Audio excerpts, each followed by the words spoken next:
You know that sax, the curls, the smooth talking sound that had aunties everywhere feeling some type of way. Kenny G didn't just play the sax, he turned it into a global flex. Over 75 million albums sold, a world record for holding one note for 45 minutes. Yes, 45 whole minutes, and somehow made background music the main event. But don't get it twisted. Behind the smooth jazz was some real drama. Critics clowned him, jazz purists threw shade, and yet Kenny stayed winning. So how did a quiet kid from Seattle finesse his way to the top of the game? Born on June 5th, 1956, in Seattle, Washington, Kenneth Bruce Gorelick, Kenny G, was practically destined for smooth jazz greatness. From the moment he picked up that sax, it was clear he had the magic touch. Fast forward a few decades, and he's not just a musician, he's an icon, a Grammy-winning, record-breaking, smooth jazz legend who made the saxophone sexy. Oh, and let's not forget, he's also a composer and producer, proving that his talents go way beyond just playing dreamy romantic solos. He started at Whitworth Elementary, then came Sharples Junior High, where he was already smoother than most with that sax in hand. Music ran in the family. Both of his parents were amateur musicians, so of course, little Kenny was bound to pick up an instrument. He saw a sax performance on the Ed Sullivan Show at age 10. That was it. He was hooked. But the real fun starts at Franklin High School. He was in the school band, got fancy private sax and clarinet lessons, and was out there slaying on the golf team. Seriously, at this point, he was good with anything that has to do with his hands. And just when you thought he was all about the music, he went to University of Washington for accounting, graduated magna cum laude, because naturally, Kenny G had to be both a musical genius and a brainiac. At 17, while still in high school, Kenny G is not worrying about prom and homework. He's out here playing in Barry White's Love Unlimited Orchestra. Yes, that Barry White. And where does this all go down? The Paramount Northwest Theater in Seattle. Talk about making an entrance into the music world. This wasn't just some school talent show. This was a major gig. And it basically put him on the fast track to music stardom. While other kids were flipping burgers after school, Kenny was out there performing with legends. This early break was just the beginning. It wasn't long before Kenny G was rubbing elbows with jazz legends, launching his solo career, and cementing his status as the smooth jazz sax king. He didn't stop there. Of course, Kenny G kept the momentum going, playing gigs left and right, and even jamming with a Seattle funk band called Cold, Bold, and Together. Because, let's be real, the man had range. Then, in 1980,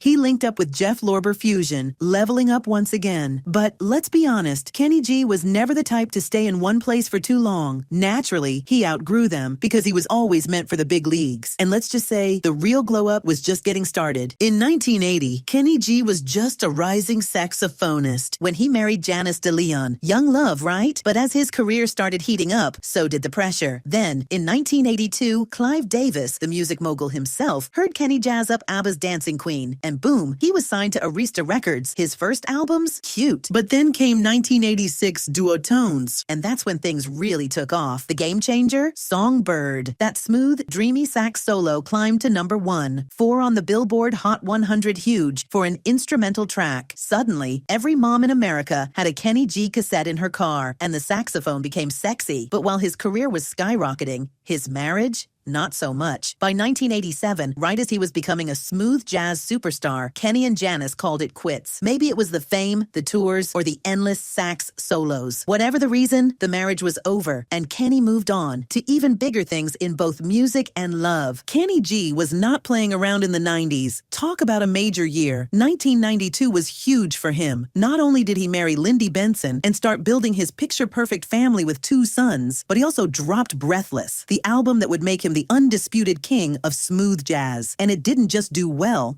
it became the best-selling instrumental album of all time, Casual Flex, racking up a tiny 15 million copies sold. By the 2000s, Kenny G wasn't just famous, he was already an icon.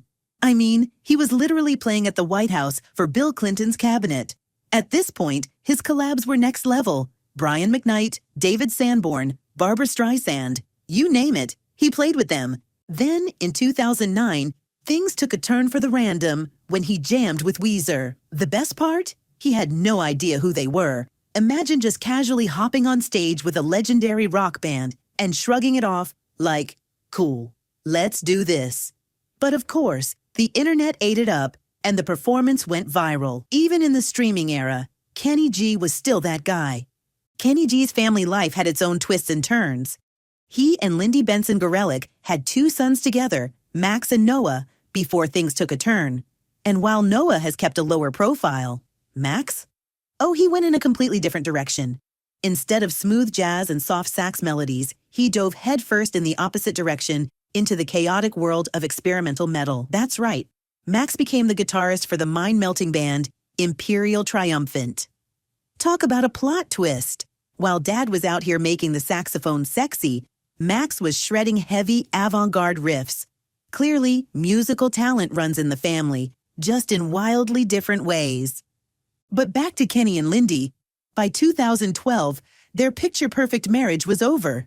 In January, Lindy filed for legal separation, and by August, Kenny made it official with a divorce filing. After 20 years together, the smooth jazz king and his longtime love were calling it quits. Maybe it was the fame, the fortune, or just too many sax solos at home. Whatever the reason, Kenny was back to being single. But let's be real.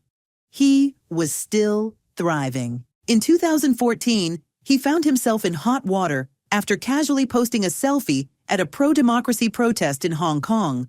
Now, maybe he thought he was just vibing with the crowd, but the Chinese government?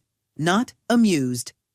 Suddenly, the smooth jazz king was caught in a full-blown international controversy. Critics accused him of siding with the protesters, and China, where he actually has a huge fan base, they were not happy. But did the backlash slow him down? Not a chance. Kenny G kept on touring, dropping albums, and proving that no amount of controversy could put a dent in his smooth jazz empire. Kenny G also stirred up major controversy when he decided to overdub his silky sax onto Louis Armstrong's legendary recording of What a Wonderful World. And let's just say, jazz purists were not having it. Critics called it everything from auditory graffiti to downright disrespectful. Some even said it was the smooth jazz equivalent of putting ketchup on a Michelin star meal. I mean, what? But Kenny, unbothered. He defended his artistic choice, but that didn't stop the backlash. Even Pat Metheny, yes, the jazz guitar icon, went off about it, calling the whole thing an unconscionable act. But you know Kenny G loves a moment. I mean, that's the only reason why in April 22nd, 2017, and passengers on a flight from Tampa to Los Angeles are just settling in when, boom, Kenny G casually pulls out his saxophone and gives an impromptu in-air performance. Yes, at 30,000 feet.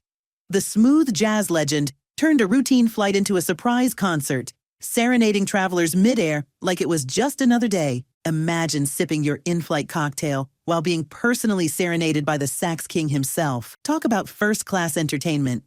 Only Kenny G could turn a plane ride into a VIP jazz lounge. Kenny G wasn't just on flights, he was everywhere. And we mean everywhere. 1 minute, he's starring in Super Bowl commercials. The next, he's playing Uncle Kenny in Katy Perry's Last Friday Night music video. Yes, that was really him. He even made a cameo on Saturday Night Live because, of course, smooth jazz never goes out of style. But the real shocker? 2019. Out of nowhere, Kenny pops up on Kanye West's gospel album, Jesus is King. Yes, Kanye. And just like that, he joins an elite club of artists. We're talking Michael Jackson and Madonna level, who've had Billboard hits in every decade since the 80s. Honestly, pure legend status. In 2020, Kenny G was still serving smooth sax and surprises. He linked up with The Weeknd for a remix of In Your Eyes, because of course, the king of smooth jazz had to bless the king of moody R&B. But wait, it gets even better. He popped up on the SpongeBob movie soundtrack, because why not? And in 2022, he went full rock star, shredding on a metal track with his son, Max. Jazz, pop, gospel, SpongeBob, and metal? Kenny G stays booked, busy, and unbothered. Kenny G is out here proving that smooth jazz and smart money moves never go out of style. The legend is still going strong, with a packed 2025 tour schedule that has him jet-setting all over. But let's be real. Kenny G isn't just out here playing the sax. He's making serious power moves. With an estimated $100 million net worth, he's a full-blown business mogul. His music career? Unmatched. With over 75 million records sold, 68-year-old Kenny G is the most successful instrumentalist ever. And his albums, tours, and those signature smooth solos have made him a fortune. And because iconic behavior never stops, Kenny G is still dropping new music. After a long break, he released New Standards, a love letter to classic jazz ballads from the 50s and 60s with his signature twist. Of course, He also put out Innocence, blending nostalgia with fresh, innovative sounds. And if you needed any more proof that Kenny G is a cultural moment, he was the star of the HBO documentary Listening to Kenny G, which explored his career and undeniable impact. Whether he's popping up in viral internet moments, making unexpected collabs, or still serenading the world with that legendary sax, one thing is certain: Kenny G is nowhere near slowing down.